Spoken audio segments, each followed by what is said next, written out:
Howdy, this is Jim Rutt, and this is The Jim Rutt Show.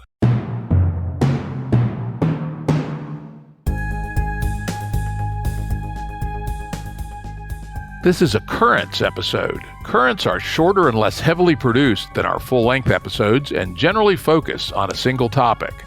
As always, links to books, articles, and organizations mentioned are available on the episode page at jimruttshow.com. That's jimruttshow.com.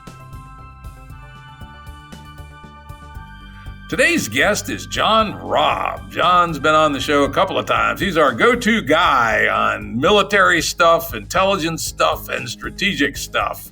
And today we're going to talk about that most amazing intersection of all the above, the current mess and how we got there in Afghanistan. And by the way, those who want to know more about John and his thinking, check him out on Patreon. John Robb at Patreon. I've been a subscriber, I think, since you put the damn thing up, and it's been well worth the $5 a month or whatever it is I pay to get your insights. So, John, Afghanistan.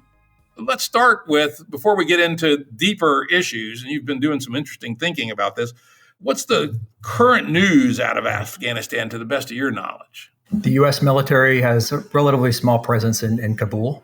And there are tens of thousands of Afghanis as well as U.S. and international citizens that are still trying to get out. The international section of the airport at Kabul airport is shut down.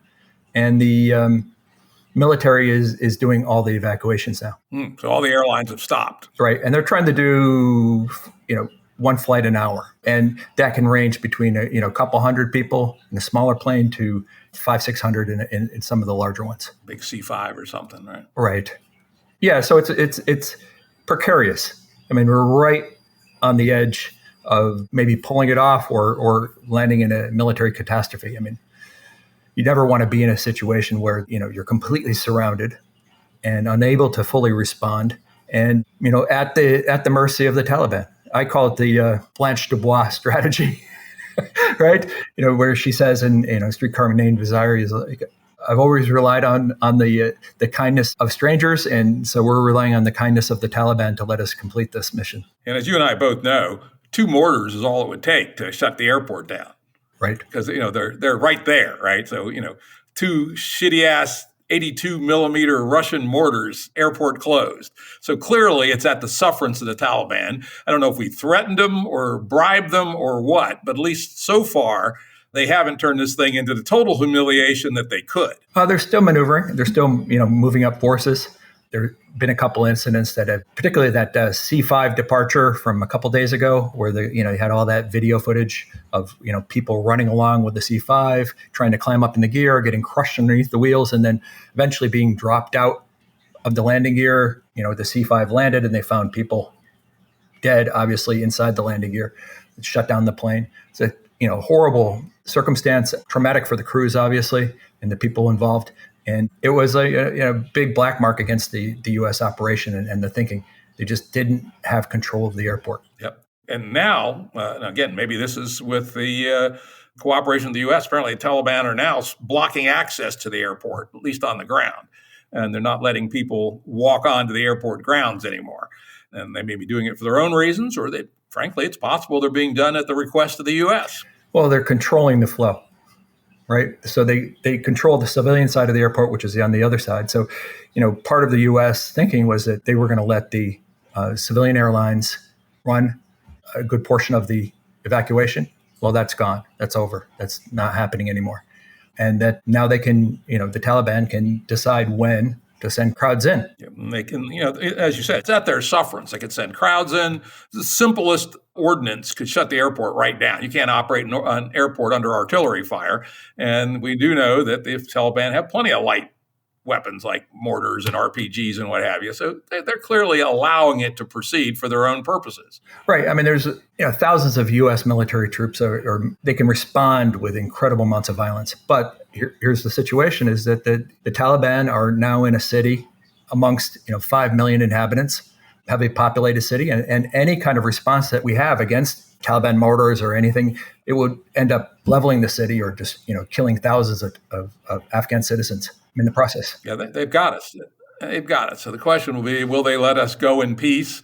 or not. Right. And, they don't have to. So it's interesting. We're now, the U.S. has frozen billions of dollars of Afghani assets. It'd be interesting to see if that ends up being a negotiation. We'll let you guys escape unskinned in return for our assets. That's a possibility. Oh, that's clearly going on behind the scenes right now. And the progress on that negotiation, being declared a sovereign entity, being taken off the terrorist watch list, both as individuals as well as a group, and all the restrictions associated with that in terms of blocking their trade, and then access to all the assets of the Afghan National Bank, and being able to claw back all the money that was stolen by the people inside the government who fled. Well, they may get some of that back. They may not. Depends how slick the thieves were. Right. So I was just checking the news wires, and apparently there was a spokesman for the U.S. government saying that they have no evacuation plans for those outside of Kabul, including U.S. citizens. Right. Maybe as many as 10,000. Exactly. Or we don't have any plans for getting people who are trapped inside of Kabul that are on the other side of the line. They can't even get across the city and into the U.S.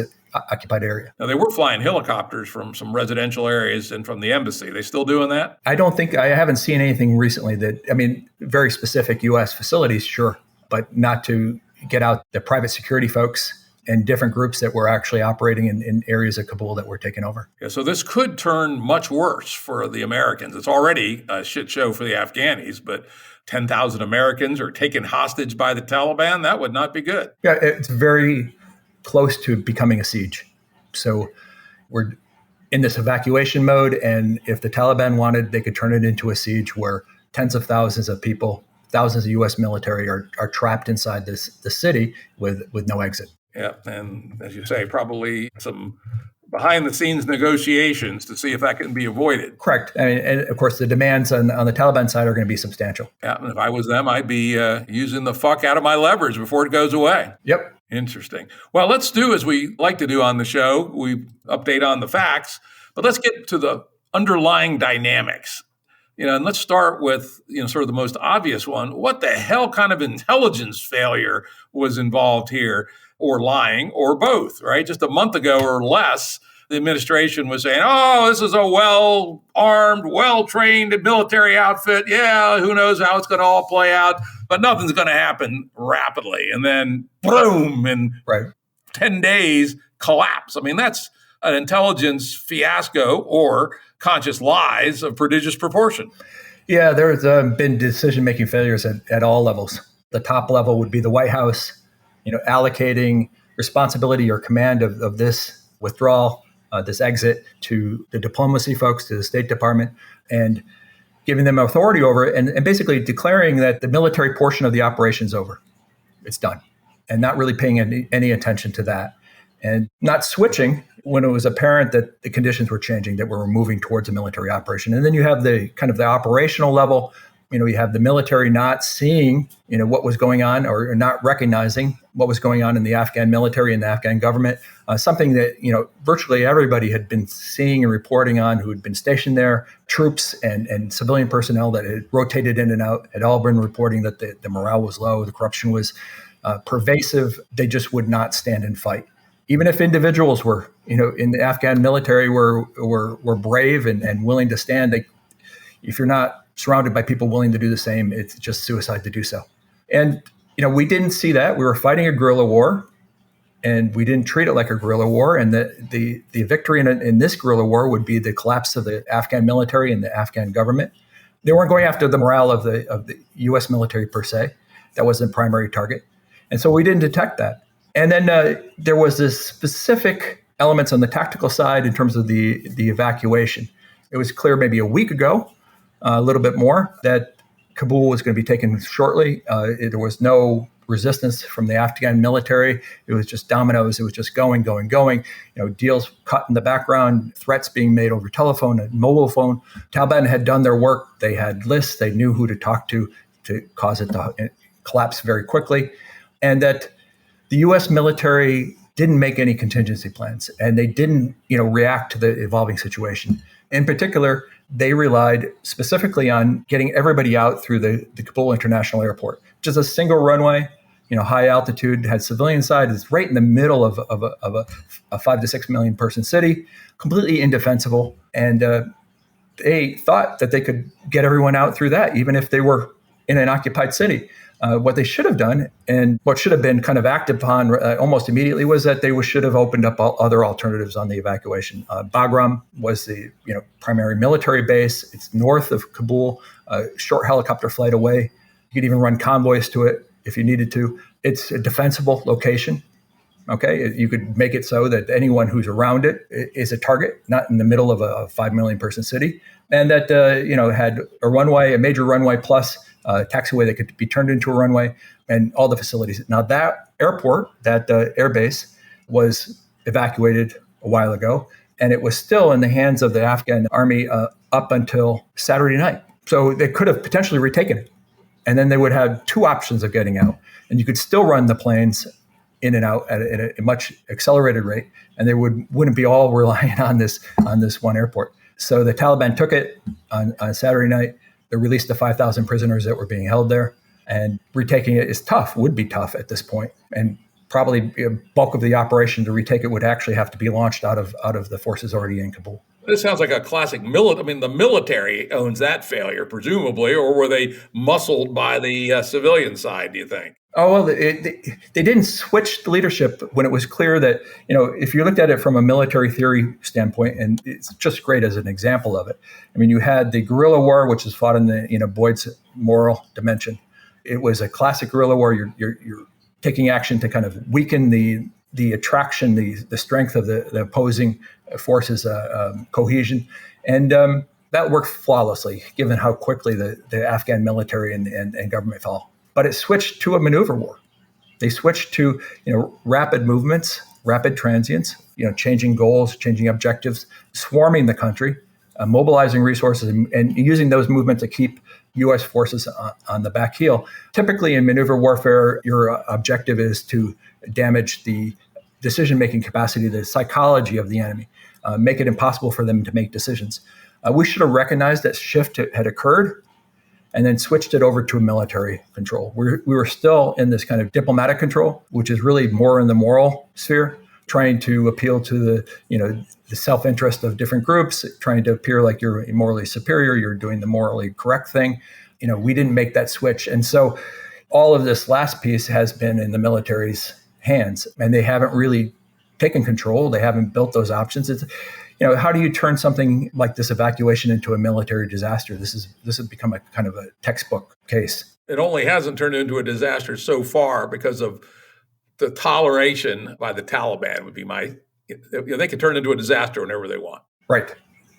And putting it in their hands. And that's never where you want to be. And they got the leverage. Yeah. Now, as a somewhat of a student of military history and strategy, I was impressed by the Taliban. They did the somewhat unexpected by launching a major offensive in the north, which had historically been the seat of resistance to the Taliban. All the northern cities fell, boom, boom, boom, boom, in about 10 days. I said, holy shit, Batman. Someone knows what they're doing, because this totally breaks the will of the Afghani government. Because if you don't have the North as a redoubt, at least a potential redoubt, again, a big piece of leverage in terms of negotiating a settlement with the Taliban just went away. Because for listeners who don't remember, it was the Northern Alliance, because the Uzbeki people and the Tajiki peoples and other northern peoples who united with the U.S. support overthrew the Taliban back in 2001, 2002.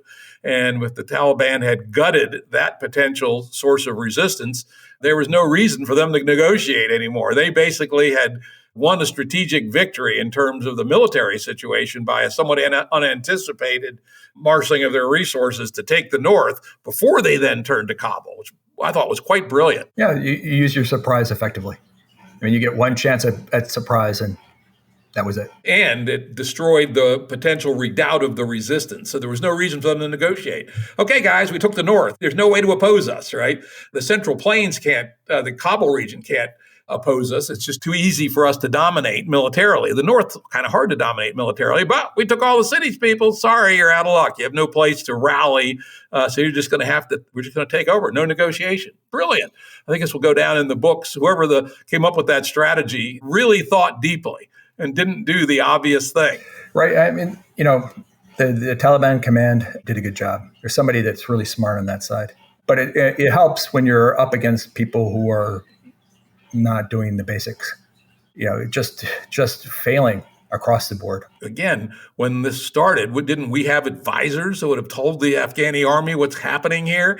If old Jim Rutt, armchair military history boy, immediately saw it as a brilliant coup, you would think some of these National War College dudes and West Point grads would have recognized what was going on here and warned the Afghanis, you got to stop here and stop them in some of these cities in the north, or you're done. Yeah, it looks like the entire command was operating under the assumption, and it was a closely held assumption that this was all going to be resolved through diplomacy, that it had already been negotiated. It was all just done, and they didn't have to.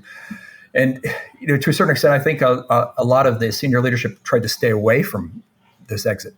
I mean, they career-wise, they just didn't want to be associated with the tarnish associated with leaving Afghanistan. So they stayed away from the planning, they stayed away from the operational details. And that when the Taliban went to this maneuver phase, started really, taking over the country very, very quickly, something happened. I was calling it like OODA shear.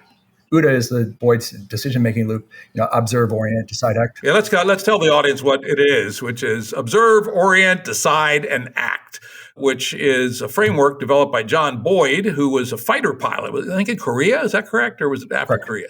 Yep. And he came up with this extraordinarily interesting doctrine, which is applicable to all kinds of things, that show the efficacy of your ability to maneuver, let's say in battle, because that's what it was developed for originally, but it works in business too. I always engineered my companies to execute faster OODA loops. And if you can run faster OODA loops than the other guys, you have a gigantic strategic and sustainable advantage. Right. Well, in this case, the assumptions that OODA loop, the command's OODA loop was based on, had changed, had altered, and they didn't have a way to actually start a new one. They were unwilling to start a new one, and it's kind of a disbelief, an inability to shift. So what part of the loop broke? Because we have observe, we have orient, we have decide, and we have act. I think it's orientation. Orientation is the most important part. It broke in a very deep way. And orient essentially means make sense of the situation, essentially. Correct. They failed to make sense. And orient is you're pointed in the general direction of a solution. And if you're pointed over here, diplomacy, right? Diplomacy, and it starts to move over here. That if you can't shift, or you're unwilling to shift, or unwilling to admit that it needs to shift, you're going to be stuck trying to solve a problem that actually can't be solved in that direction. Again, once the Taliban started taking the north, diplomacy went away as an option, or at least potentially did. So that's the point when someone should have shifted their OODA loop to a maneuver OODA loop, as you say. And of course, the real shame is the U.S. Army was designed to fight battles of maneuver, right? We have that capability in spades. Right. We're the best maneuver fighters in the world, probably, except maybe the Israelis. Well, I mean, last week they were trying to negotiate with the Taliban to slow down, right? And the intelligence assessment that the leadership was using about 7 days ago, was that the Afghan government may possibly collapse within 90 days, right? I mean, it's just here, Kabul is falling, and that assessment's still there. I mean, granted, there are people on the inside the organization trying to update it, but that was the thing that they were still working on. It was so out of step, and the whole organization, just wasn't prepared to make that kind of shift. Yeah, when you're in a position that's going to fall in 10 days, you should be operating a very rapid OODA loop and presumably reacting violently where necessary to buy yourself more time and space. Oh, yeah, it should have been clear on the ground. I mean, here you are in this kind of landlocked city. I mean, all of the surrounding countries are relatively hostile or non-permissive, and you can't launch kind of air support missions out of those countries to support you, going the 200-mile missions. All you can do is fly your missions from bases 1,000 miles away or more. And you're in the city and you're cut off and disconnected to a large degree, and that you should adapt your plans when the conditions change, and you have to adapt them very quickly. You have to, come up with ways to kind of minimize the chance that you're going to actually be completely isolated. Well, what would you have done? Say 10 days ago, 2 weeks ago, once it became clear that the situation was evolving very rapidly? What could have been done? Well, I would have opened up backroom. I would have retaken it, set up a perimeter there, had that serve as the primary base of exfil. And then I would have started running operations to bring people in using helicopter primarily to mostly the visa holders, and accelerated that process. So people who had the potential to be visa holders, I would have brought them and put them on the base. And so it would be separated, physically separated from the rest of the city. And those people outside the fence who would probably go up with cars and other things would still be outside the fence. And that it was a defensible position. And that now, the problem with making decisions like that is that you got to do some of that, but you can't get the rest of the government to follow through. Especially if they're caught in this OODA shear, they're unable to kind of shift. But you can give them options. So I'm trying to think about this.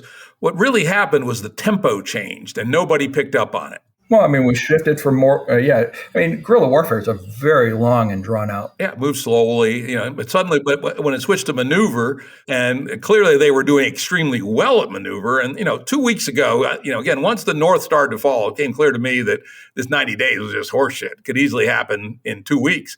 And if you're in the position where we're no longer in the long game of guerrilla warfare, but rather in the short game of maneuver, and the other guy is maneuvering well, right, you should have switched the tempo of your OODA loop to much faster. Yeah, and now we've switched, the Taliban has switched to kind of attrition or siege warfare, which is mostly kind of a physical wearing down and disconnection. So you try to disconnect the enemy more and more and more from sources of strength, and to the point where they just can't operate. And so, inevitably that will end up, if they continue pushing along that line, is toward disconnecting the airport, closing it down. Or not, depending on how much we bribe them. Yeah, I mean, depending on that. But I mean, here's a group of folks that we've spent the last 20 years killing with abandon. I mean, the moment we saw them, we killed them. Imprisoning them, occasionally torturing them, given, of course, those were illegal operations, and many of them were prosecuted. So, I mean, they hate us, and rightfully so. And they committed their fair share of atrocities too. So this is true. Classic ugly war, right? Oh yeah, definitely. And so betting that they will let us just leave, and that it's in their best interest. I've had plenty of people push back on my thinking on this, saying, it's in the Taliban's best interest to actually wait till we leave. I mean,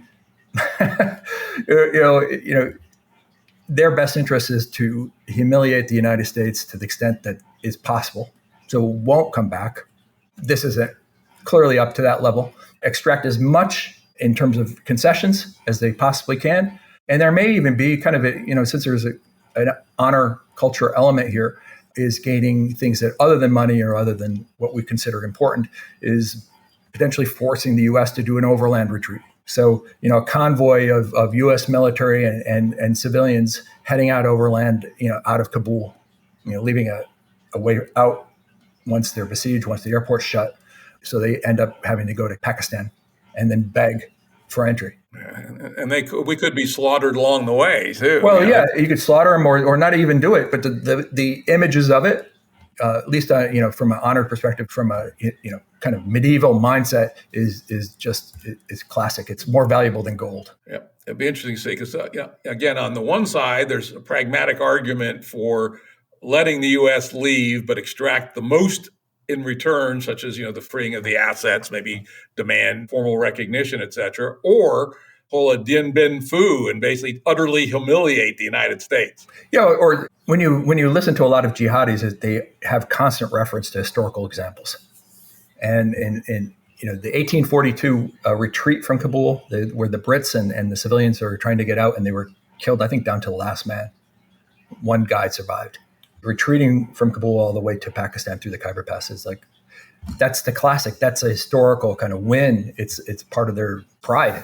And if they could recreate that in this instance, that would be a worry for me. I have to think the way they think, and if they think that way, that's bad news for us. Yeah, I'm going to say I'm not going to make a call on this one. It could go either way. It depends on how much geopolitical maturity the Taliban have developed in their time out of power. Because if they are actually geopolitically mature, humiliating the U.S., which they've already done, extracting things of substantial value, and then letting them limp out of Dodge might actually be optimal. But as you point out, 20 years ago, they were clearly a medieval honor culture. And it may well be the honor win of, total humiliation would be greater than the substantive and positional win from playing geopolitics. So I could go either way. I don't see, I have the scales on this one, listening to you and thinking about it. And I don't see which way it'll go. Could go either way, but it's a goddamn bad news that we put the decision in their hands. Exactly. And they're not a cohesive entity. So we tend to think of, there's a chain of command, and there is to a certain extent, but there are elements within the Taliban, of course, that are doing a lot of the killings that we're seeing around the country right now, where they're killing ex-military folks, killing their families. And any one of them could spark this thing off and move it in that direction. So it's chaotic. It's not, I wouldn't want to be in a situation or put U.S. troops in a situation. This is what made me so angry for the last week, and sad and frustrated at the same time, because they're not taking advantage of the options available. We're making options available. Our military command just didn't do the job in preserving enough options for themselves. And again, was that vetoed by the civilian side, or the military, as you say, well, this is a retreat, a loss, a disgrace in any case, even if it works smoothly. I don't really want to invest my career credentials in this thing. And nobody was home paying attention, perhaps. Oh, yeah. You could see the senior leadership just trying to stay away from this. I mean, there was talk inside the White House that no one even wanted to address this because the taint would be on their political careers. And that the folks on the ground were being told by the diplomacy folks, and almost assuredly, that anything that would retake backroom would be seen as an offensive action, or would be retreat from the kind of diplomatic process. And they still believed in the diplomatic process, even though it was no longer operational once the Taliban had taken the north. Right. So that's just pure piss poor performance. Well, let's change perspectives here and go all the way back. And I will pat myself on the back. Since 2002, I've been saying it's been a fool's errand to try to turn Afghanistan into a pluralistic Western democracy. Ain't going to happen, people. And that we should have, I said at the time, we should have spent 9 months on the ground, securing as much as we could for the Northern Alliance, paid them a $2 billion a year stipend to make sure that Al-Qaeda is not able to operate, at least openly, and then just left. And don't really give a shit on how the Northern Alliance, did things, right? Because Northern Alliance, they were no saints either, but they certainly weren't as atavistic as the Taliban. And in a place like Afghanistan, the difference between bad and worse is bigger than the difference between good and better. Right. But instead, we just made one of the classic mistakes. And of course, those who don't study history are destined to repeat it. There's a reason Afghanistan is called the graveyard of empires. The Brits tried twice, got their ass kicked both times. The Russians got totally humiliated. In fact, one of the factors leading to the downfall of the Soviet Union. And somehow we think that we can go in there and turn Afghanistan into Belgium or some fucking thing, right? Yeah, I was kind of lucky. I mean, I've been opposed to nation building from the get-go. Also was able to kind of give my input at a kind of national level. I testified in front of the House Armed Services Committee. Some of the congressmen had read my book, and their staff asked me in, and I got on the congressional record saying, it's impossible. It's an impossible task. Don't waste time trying to build up the Afghan military or build up the government. Just figure out a way to make a hasty retreat. And I gave some options. But, I could see the mindset going into 2000. Post-Cold War, there was an assumption that, hey, liberal democracy had won, end of history. It's inevitable. The globalization, interconnection through the online world too is inevitable. And the only sources of potential danger, given 9/11, would be sources of disconnection, those dark areas in the world. And so all we have to do to kind of fix things is to accelerate their connectivity, and connect them up. And it should be easy because we know the template. We know where they want to end up. What they failed to understand is that a nation building, I mean, there isn't a nation of any size in the world today that didn't go through incredible trauma, incredible brutality in their formation process. Getting rogue groups and different ideas and stamping those out and forcing them into the kind of modern nation state mindset. We see a little bit of that right now in China, where they're doing kind of nation building in with the Uyghurs, putting 1 million people in prison, treating Islam as a kind of a mental disease and getting them to renounce it, sending 1 million civil servants to live in the households of the Uyghur families where the men have been taken out, and so, male civil servants living in households with them, trying to police them and threatening all sorts of stuff.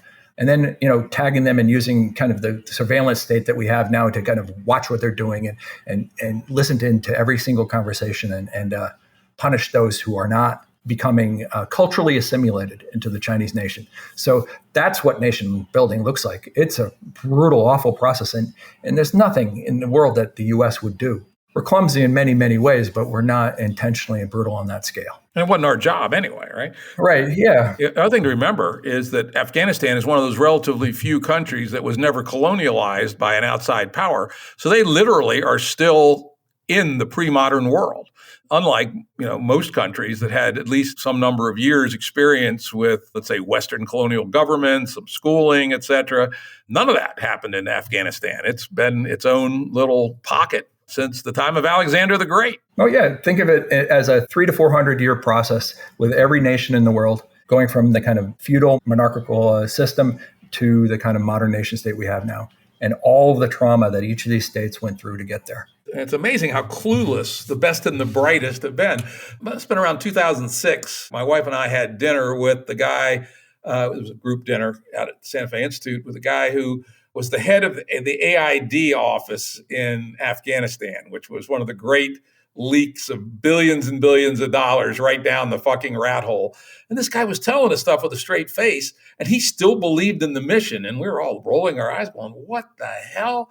Isn't he able to read the signals that we're just being played for fools and people are stealing, making off with, if 5 cents on the dollar was actually making it into constructive programs, I'd be surprised. 10 cents on the dollar, maybe. Yeah, on the grand strategy level, Afghanistan and Iraq were the worst distractions. I mean, we should have been transitioning to, look at China, looking at bringing up Russia and transitioning. Yeah, well, I mean, just at the very moment, like in mid 2000s, just at the very moment that China was really ramping up, we had brought them into the WTO. We should have been negotiating with them to kind of moderate the kind of trade transfer and the deindustrialization that was going on across the United States, mitigating their rise in a way that allowed them to prosper. But we assumed there was this kind of idea that if we just let the trade do its magic, that China would, automatically become a liberal democracy. And spending all this time in the dead ends of the world, in Iraq, in Afghanistan, on these brain dead programs of nation building was the kind of wrong distraction. It just, sapped our energy and sapped our focus.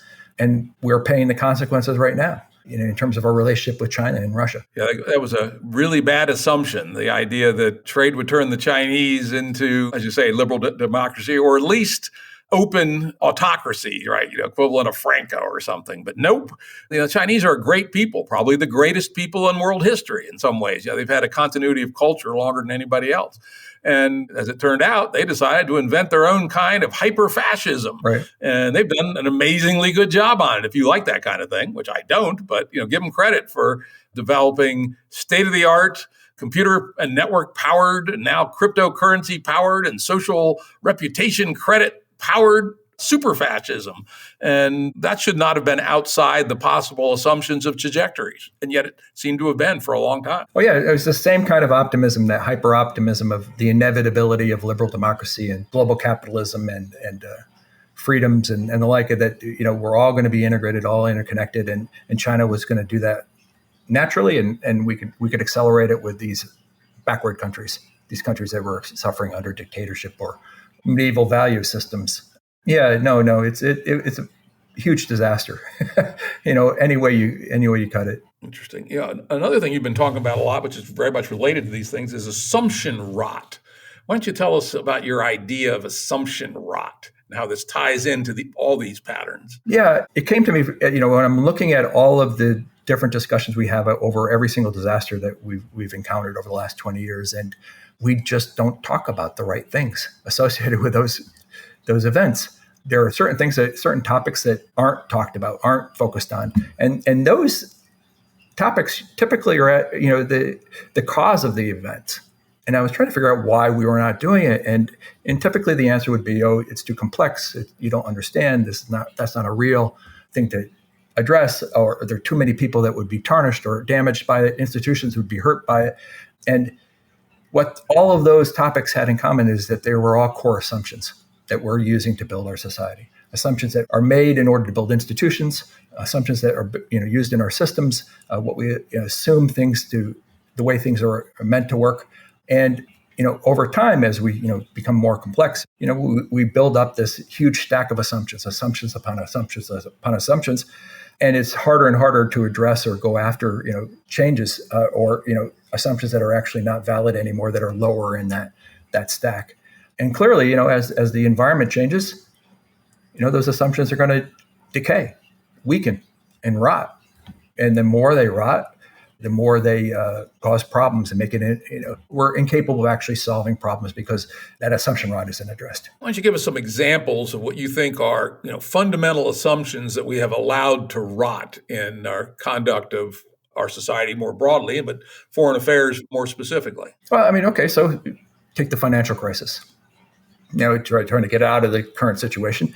We assumed that at the behavior level that bankers would not sell crap, stuff that they knew to be crap, to pension funds, to their customers, would not lie about it en masse. That there wouldn't be tens of thousands of bankers willing to do that.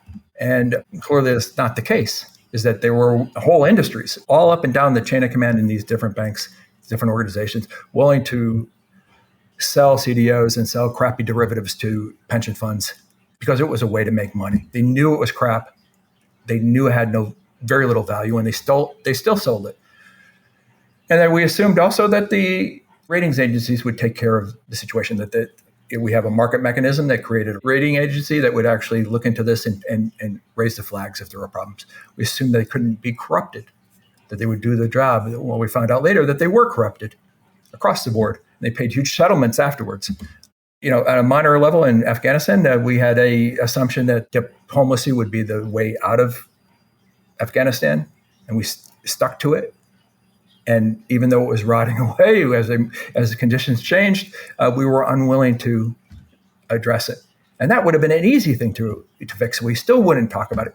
Like even right now in the news and in the discussions, no one's really putting the pressure on the administration to kind of explain how they get people out if this goes bad. What options are they taking? There's no prepositioning. There's no readying of forces that are large enough to actually extract them if they run into problems. They're essentially stuck.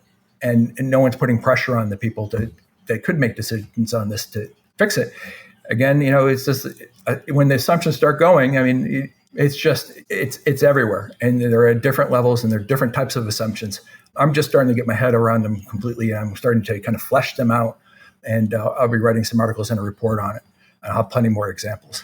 Yeah, that's very disturbing. And I don't know what the answer is, but especially in a world that's moving as fast as this one is, with exponential rates of change in our technical infrastructure and our social institutions being out of sync with our technical infrastructure and our cognitive capabilities also being out of sync with our technical infrastructure.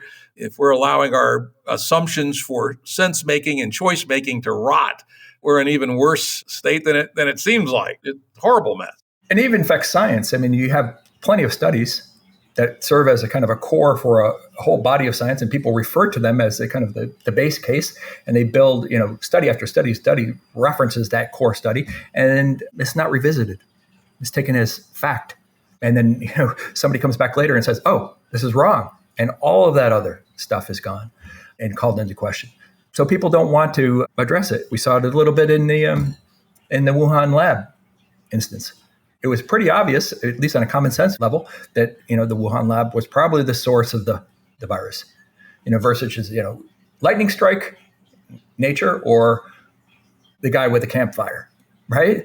Which one started? If it happened right there, which one's more likely? Of course, the guy with the campfire, the lab leak, the human error, and people just would not look at it. It was assumed that the process was safe and the methods that they're using all around the world is safe, that, the Chinese wouldn't lie, These assumptions are tough. And, you can see it in the media and the discussions at the government level. They just will not address them, particularly if they involve like core functions of institutions where you'd have to actually go back and fix the institution and fix the structure. Like, sending people to college in the way we do, and extending loans and having everybody go to 4-year college at a ridiculous price. I just put out a podcast episode with Robb Jim where we diagnose higher education, and we point out that, at least compared to when I was an undergraduate, it's now 4x more expensive after controlling for inflation. Right. And if anything, the product is probably worse. The students are taking less credit hours. The courses are easier. What the fuck is going on here? This is madness. Yeah, they assume it's a good unto itself. It's not connected to the market. They're not giving, people are assuming that if they spend that money, they'll get something of value. There's no disclosure in terms of, what it would be worth once they're finished, depending on the degree. There's no discussion over whether or not sending all of these people to college is actually a good and, good for the economy, good for the people involved. So many assumptions that just aren't being addressed and can't be asked. You can't really, there's people criticizing it at the edges, but it's really not under consideration. Yeah, the establishment itself is not reviewing its own assumptions. So again, this comes back to assumption rot.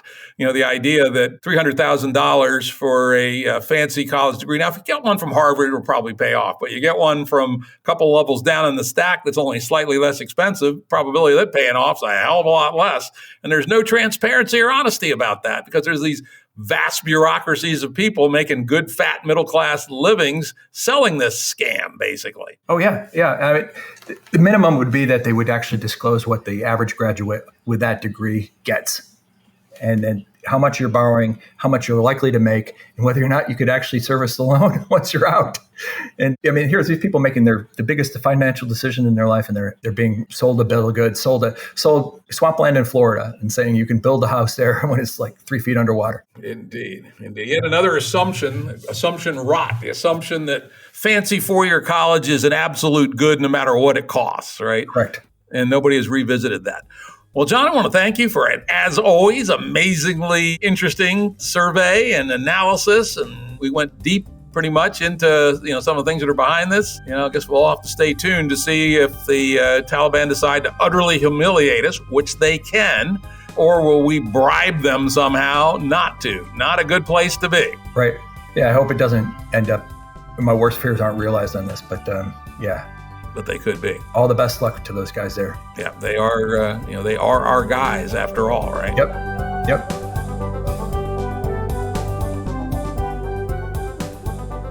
Production services and audio editing by Jared Janes Consulting.